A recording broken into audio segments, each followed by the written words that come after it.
খুব সুন্দর একটা কাহিনী আছে। একবার এক ব্যক্তি নিজের অসফলতার জন্য ত্রস্ত হয়ে সময় দেবতার তপস্যা করতে বসলেন।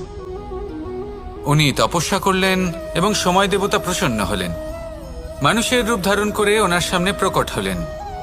এবার সেই ব্যক্তি ওনাকে জিজ্ঞেস করলেন যে কি এমন আছে যার জন্য আপনি বারবার জয়ী হন আর আমি চিরকাল পরাজিত হয়ে থাকি?